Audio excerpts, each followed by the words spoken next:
안녕하십니까, 스미더스입니다. 에, 새로운 장비로 새로운 장비로 정분실을 새롭게 시작을 하게 됐습니다. 마이크도 바뀌었고, 여러분이 보시는 지금 카메라도 바뀌었습니다. 정확히 말씀드리면 더 비싼 카메라로 바뀌었습니다. 마이크도 그렇고요, 이 카메라도 그렇고 상당히 고가의 장비입니다. 물론 제 돈 주고 사진 않았습니다. 제 열악한 장비를 보다 못한 어느 유명 구독자 수십만을 거느리고 있는 유명 유튜브께서 참다 못해서 아마 장비 지원을 해주셨다. 이 정도만 말씀드리겠습니다. 뭐 차차 더 길게 말씀드릴 리가 있겠죠. 여러분은 모르는 사람입니다. 아무튼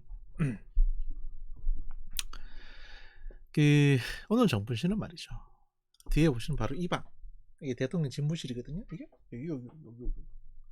이 방에서 벌어진 사건에 대해서 말씀을 드리고자 합니다. 아마 궁금하실 것 같으니까 제가 사실 이거 말고 지금 신재생 에너지 관련해서 만들다 만 것도 있고, 그 다음에 같은 이제 과학 유튜버 하시는 엘랑님이라고 계시는데, 그 엘랑님이 지금 본인 영상에서 본인 얼굴을 지우고 있는, 저한테는 얼굴을 공개하는 게 더 신뢰성을 준다고 해놓고선 정작 본인이, 당사자가 구독자가 4,000명 넘어가니까 이제 자기 얼굴을 지우고 있는, 수익을 위해서 뭐 그런 상황에 대해서 통렬하게 비판하는 방송도 제가 만들어야 되고, 지금 만들 게 많거든요.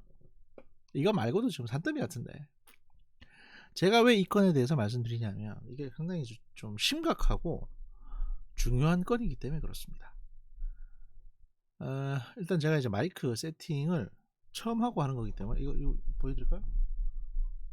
요 마이크입니다. 요 마이크 로데라고 하는 요 마이크인데, 이 마이크 세팅을 처음 하고 하는 거기 때문에 다소 음량에 또는 이제 음질에 문제가 있을 수 있습니다.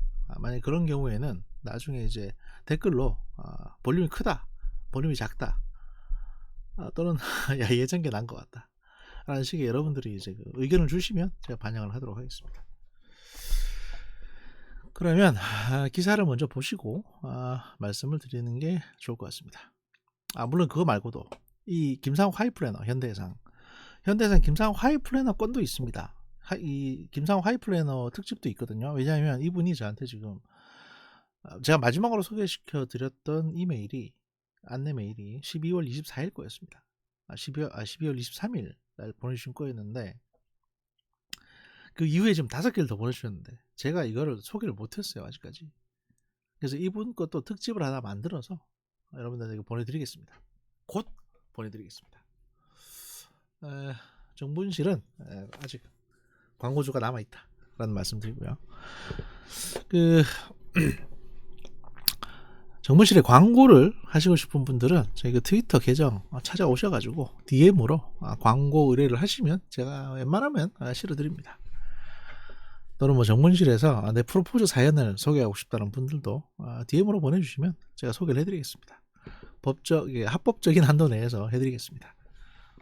자, 그럼 첫 번째, 일단 기사를 한번 보시고 제 이 기사에 대한 이제 설명을 차차 드리고자 합니다. 일단 기사 내용부터 먼저 보면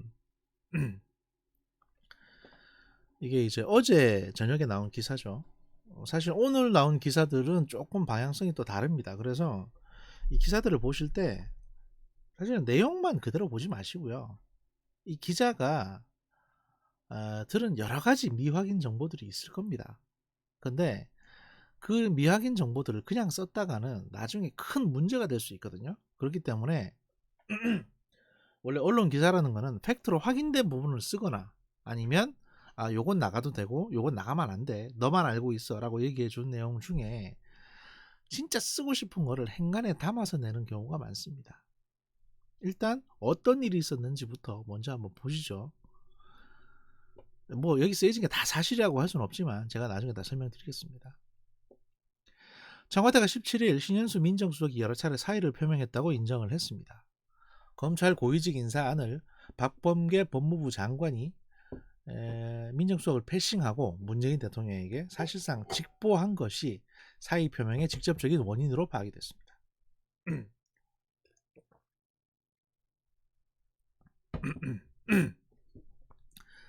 청와대 고위 관계자는 이날 기자들과 만나서 지난 7일에 발표된 인사 과정에서 법무부와 검찰의 견해가 달랐고 이를 조율하는 과정에서 이견이 있었다며 그 과정에서 민정수석이 사의를 몇 차례 표시했다고 말했다고 합니다. 그는 법무부와 검찰이 원하는 인사 방향이 달라서 민정수석이 중재하려고 했는데 중재가 진행되던 중에 인사 발표가 돼버리면서 신수석이 사의를 표한 것이라고 말했다는 겁니다. 박 장관과 윤석열 검찰총장은 지난 2일과 5일에 만나서 검찰 인사 방안을 논의를 했습니다. 윤 총장은 추미애 라인인 이성윤 서울중앙지검장을 비롯해서 자신에 대한 징계에 앞장섰던 대검 부장들의 교체를 요구했습니다. 자기들 측근들이니까요. 측근들인데 자기를 배신했으니까 일단 불편한 거죠. 그러나 박 장관 이를 거부했고 이견을 조율하던 신수석을 건너뛰고 일요일인 7일 인사를 발표했다는 겁니다. 이게 팩트란 얘기는 아닙니다. 아직까지는. 그리고 이제 이 내용도 보면 사실 윤석열 총장이 대검 부장들의 교체를 요구했다고 하는데 원래 그 인사 고위직 그러니까 검사장 이상 고위급 인사였기 때문에 당연히 이 사람들은 이동이 돼야 되는 거예요. 근데 굳이 이렇게 표현을 할 필요가 없죠. 그러니까 이거는 청와대에서 이렇게 흘린 겁니다. 또는 법무부에서 이렇게 흘렸거나 이런 방향 이런 식이었다고 이제 흘린 거죠. 이게 그 사실이라는 얘기는 아닙니다. 청와대는 박 장관이 자기 주장을 관찰하는 절차가 의제로 진행이 됐고 인사 발표 전에 대통령의 재가가 있었던 것은 사실이라고 했지만 구체적인 재가 과정에 대해서는 의사결정 과정을 낱낱이 공개하는 것은 적절하지 않다고 말을 아꼈다고 합니다. 그러니까 어떤 식으로 결제가 이루어졌는지는 말 안 하고 있는 거죠. 여기서 뭔가 싼 느낌 들죠. 그냥 대통령이 결제했다고 그러면 되는 건데 구체적으로 공개 못하겠다는 식으로 나오는 겁니다. 이와 관련 내용에 정통한 여권 관계자, 민주당 관계자는 중앙일보에 뭐라고 했냐. 박 장관이 민정수석의 반대를 피하기 위해서 인사안은 민정수석실을 통해 제청한다는 청와대의 업무 프로세스까지 어기면서 그러니까 청와대 업무 프로세스까지 어겼다는 거죠. 사실 이거 민정수석이 대통령에게 이거 협의 다 끝났기 때문에 결제하시면 됩니다. 이렇게 해왔던 거거든요. 그런데 이제 이전에 아마 이렇게 건너뛸 수 있는 거는 아마 추미애도 이거 제대로 안 지켰을 가능성이 높고요. 물론 뭐 그때 민정수석이 제대로 마땅한 사람이 있지도 않았지만. 근데 이제 박범계 같은 경우에는 본인이 직접 대통령한테 와가지고 이제 민정수석하고 얘기 다 끝났기 때문에 결제해 주십시오라고 이제 대통령을 속인 겁니다. 민정수석은 그걸 모르고 있었다는 거죠. 이게 민주당 관계자에 따르면 박 장관이 문 대통령에게 직접 연락을 취해서 인사안을 보고했거나 또는 민정수석에게 지극히 형식적인 제청안만 보낸 뒤 중요한 내용은 문재인 대통령에게 따로 보고했을 가능성이 있다라고 했습니다. 그러니까 민정수석을 속인 거죠. 법무부 장관이 지금. 박 장관의 보고를 받은 문재인 대통령은 이미 수석실과 협의가 이루어진 것으로 보고 제청안을 즉각 제거했다는 설명이다. 그렇다면 실제 세부적인 인사안조차 대통령에게 안 보여줬을 수도 있습니다. 그냥 전자결제를 올렸을 수도 있고 전화상으로 결제를 받을 수도 있는 거예요. 그러니까 대통령이 속은 겁니다. 이 문구만 봐도 지금 대통령은 박범계한테 속았습니다. 그러나 이를 알게 된 신수석이 사의를 표명하자 문재인 대통령 협의가 이루어지지 않은 제청이 보고됐다는 점을 뒤늦게 인식하게 됐고 신수석에게 사퇴를 만류하며 박 장관에게 경고의 메시지를 보냈다라고 민주당 관계자가 얘기를 했다는 겁니다. 그러니까 대통령이 박범계한테 야, 너 왜 그래? 라고 했다는 거죠. 근데 사실 이거 웃긴 얘기거든요. 대통령을 속인 겁니다. 원래는 청와대에서 원래는 절대로 이런 식으로 결제를 하면 안 됩니다. 박범계는 왜 이렇게 깽판을 쳤냐. 그래서 이제 민정수석이 지금 자존심 상해서 못하겠다 어쩌겠다 이런 얘기를 했다는데 이건 별개의 문제고 신현수 민정수석 같은 경우에는 그냥 지나가다 그냥 굴러 들어온 사람이 아니고요. 이 사람은 신현수 민정수석은 문재인 대통령의 측근 중에 측근입니다. 일단 노무현 정부 때 참여정부 때 문재인 대통령이 민정수석실에 있을 때 사정비서관으로 같이 일을 했었고 그 다음에 문재인 정부 들어오고 나서 첫 번째 국정원의 기조실장, 국정원의 기획조정실장은 국정원의 운영부터 뭐 인사 문제, 사람 뽑는 거, 그 다음에 예산 집행, 모든 거를 관리하는 자리입니다. 핵심 중에 핵심이에요. 국정원 기조실장.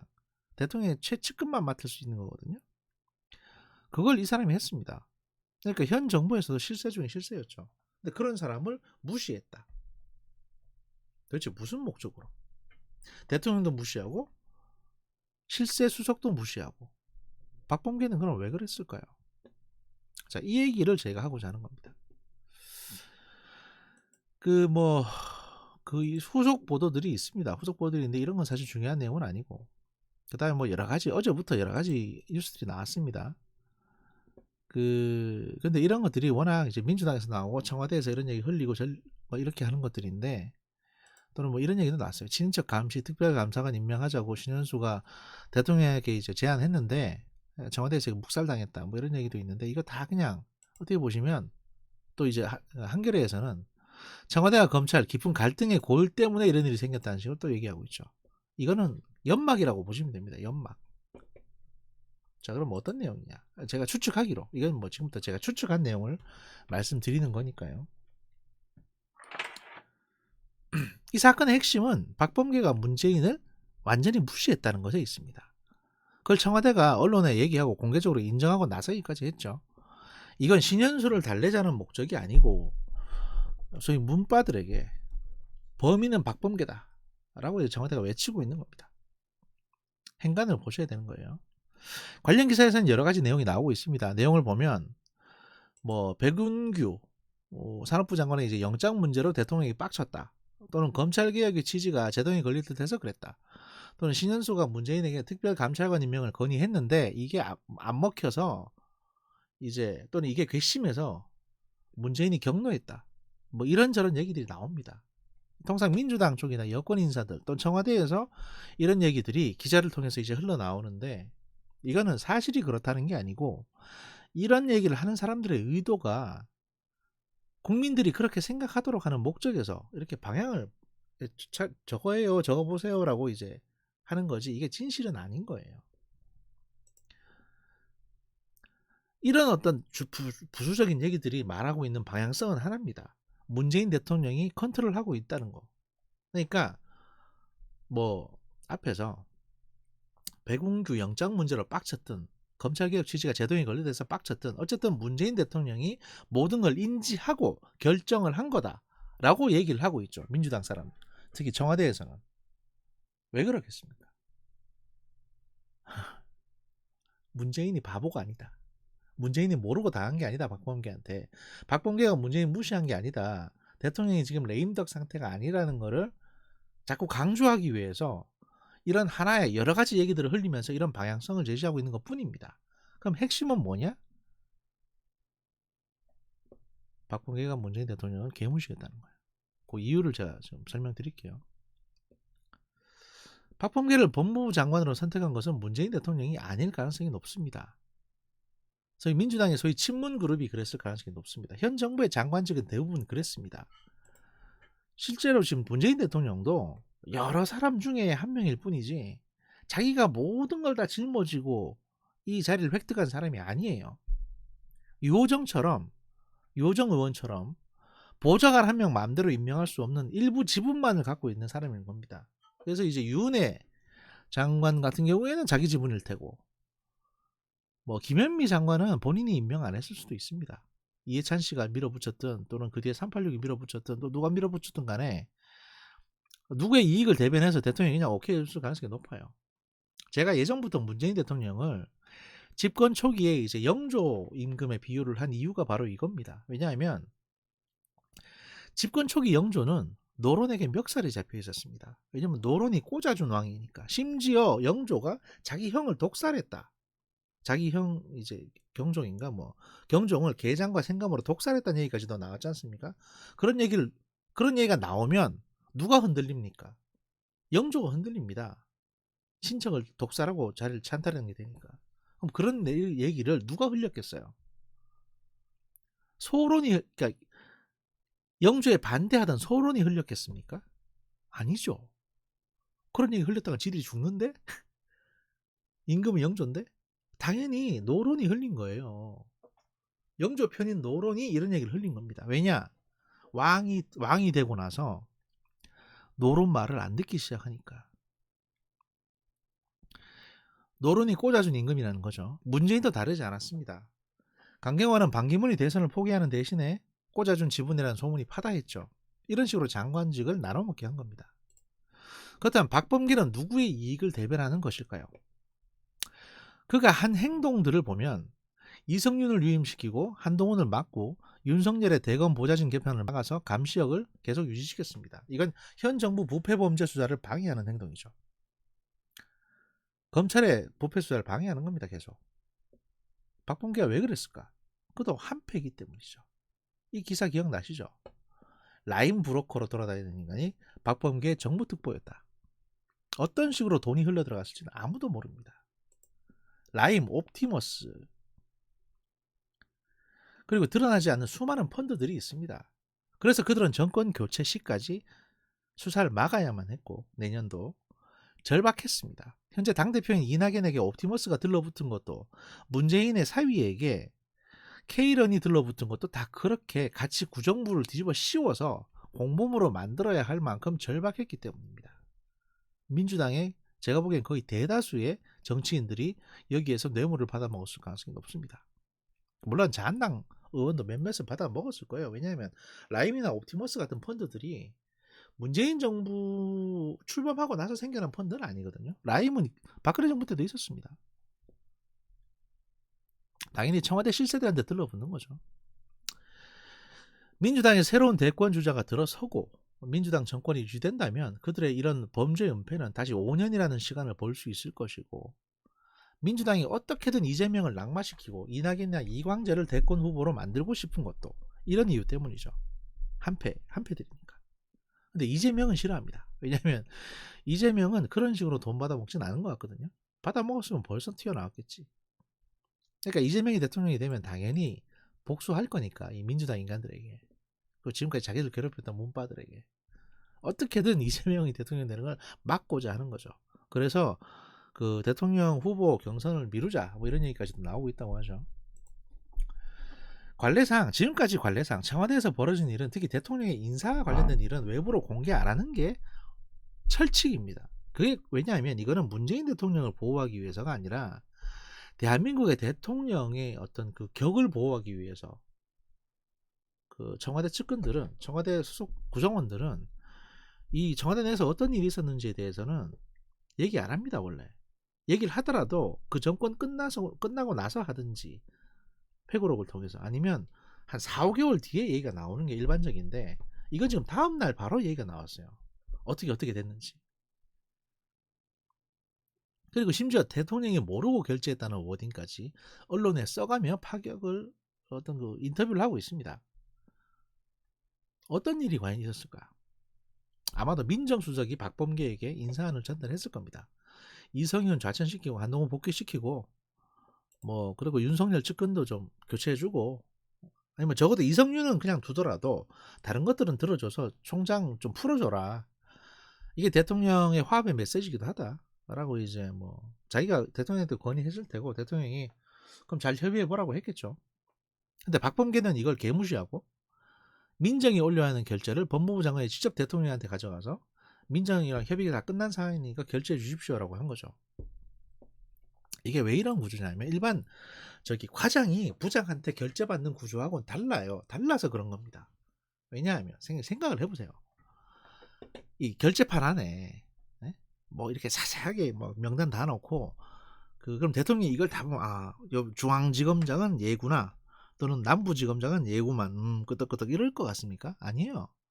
대통령이 그럴 시간도 없고 봐도 잘 모릅니다. 누가 누군지. 어떻게 합니까?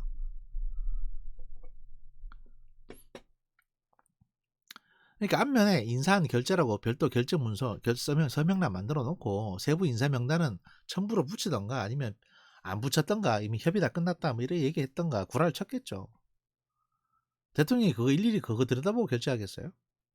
아니면 이제 집무실에 없는 밤 시간에 그냥 관저 갔을 때 연락해가지고 전화상으로 구두 결제를 받았거나, 대통령 입장에서는 협의했다고 하니까 그런 줄 알았을 거죠. 아니 미치지 않고서야 법무부 장관이 자기한테 거짓말했다고 생각하겠습니까? 아니면 민정수석을 속였을 수도 있죠, 법무부 장관이. 그러니 이제 나중에 아닌 걸 알고 박범계한테 경고했다는 소리도 언론에 나오는 겁니다. 그런데 자, 근데 이미 결제한 거를 착오라고 돌이킬 수도 없는 상황인 겁니다. 왜냐하면 대통령이 예를 들어서 그냥 읽어보지도 않고 결제했어요. 그냥 박범계 말만 듣고, 또는 이제 전화상으로 오케이 그러면 결제했어요. 그렇게 하십시오라고, 협의 다 했으면 그렇게 하세요라고. 근데 대통령이 지금 와서 기자들한테 저 사실 이거 제대로 안 읽어보고 결제했습니다, 이건 되돌리겠습니다, 이렇게 할 수 있을 것 같아요? 그럼 지가 바보 되는데? 결제할 때 그럼 제대로 보지도 않았냐? 이런 소리 당연히 나올 거 아닙니까? 근데 뭐 안 보고 결제했다고 그냥 속았다고 그렇게 봐야죠. 그게 상식적으로 맞는 거죠. 그러니까 초유의 사태가 발생한 거예요. 박근혜 정부 때도 일어나지 않았던 일이 생긴 겁니다. 장관이 대통령을 속였어요, 대놓고. 문재인은 박범계한테 철저하게 무시당한 겁니다. 마치 이완용이 고종을 속여서 한일합방, 울산늑약 이런 거 막 결제 받아냈듯이, 그렇게 박범계는 자신과 공범들의 이익을 위해서 대통령을 기만하고 인사권을 더럽혔습니다. 그럼 왜 여기에 대해서 대통령이 격노하지 못하느냐? 요즘 문재인 대통령의 관심사는 퇴임 후의 안전입니다. 뭐 예전에도 그랬지만, 친구인 노무현 대통령이나 전임자들의 사례를 보면 겁을 안 먹는 게 비정상이죠. 내가 대통령이라도 퇴임 후의 안전에 대해서 겁 먹겠어요, 솔직히. 부인은 나대죠. 자식 새끼는 예술 한다고 사고치고 다니죠. 고민정이는 아무 일도 없었는데 대통령 팔고 다닙니다. 머리 아플 만도 하죠, 나이도 많은데. 그리고 임기 중에 업적도 하나도 없습니다. 솔직히 뭐 북한 대화가 제대로 됐습니까? 뭐 돈 안 쓰려고 하다 보니까 작살 났죠. 돈을 안 쓰는데 어떻게 되겠어요? 근데 돈을 쓰려고 하니까 대북 송금 특검으로 탈탈 털었던 게 기억이 나지 않습니까? 그러면 퇴임 후에 안전해야 되는데 괜히 대북 송금해줬다고 또 탈탈 털리면 어떡합니까? 그때 이도 저도 못하고 주저앉은 겁니다.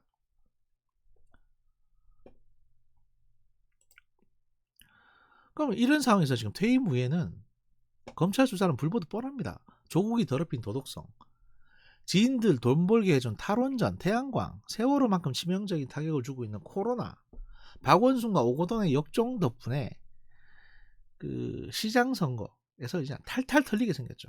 민주당, 그리고 진보의 민낯에 욕망의 북학회를 시전을 한 겁니다, 이 적폐 양반들이. 그래서 박원순과 오거돈의 욕정 덕분에 차기 대선판에서 대한민국 1위, 2위의 도시가 야당의 보급기지가 될 판입니다. 차기 대통령이 야당이 되든 이재명이 되든 문재인 대통령이 검찰 불려가는 거는 확정입니다, 거의.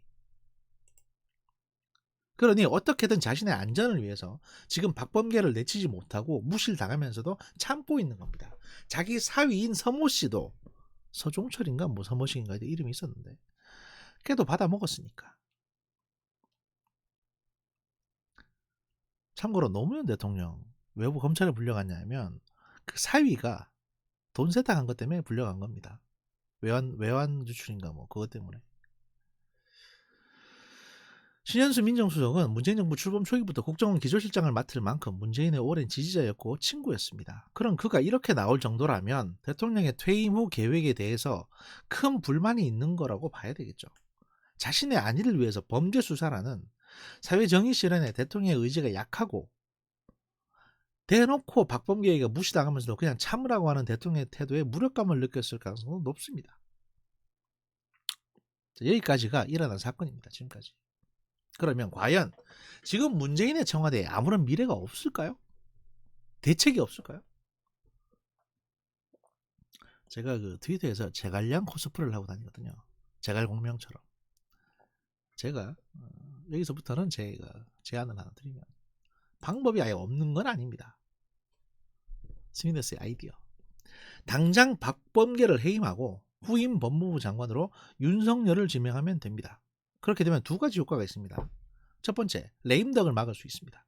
그리고 윤석열이 대통령 출마하는 것, 차기 대통령 출마하는 것도 막을 수 있습니다. 이게 무슨 얘기냐? 7월이면 총장 임기가 끝나는 윤석열을 문재인 퇴임까지 함께 가는 법무부 장관으로 만들면 지금 문재인 대통령을 개무시하는 민주당의 정치인들의 멱살을 잡을 수가 있습니다. 퇴임할 때까지 윤석열은 계속 수사를 할 거니까 그 범죄자 새끼들이 대통령을 무시를 못하고 대통령 바지가랭이에 매달려야 돼요. 살려달라고.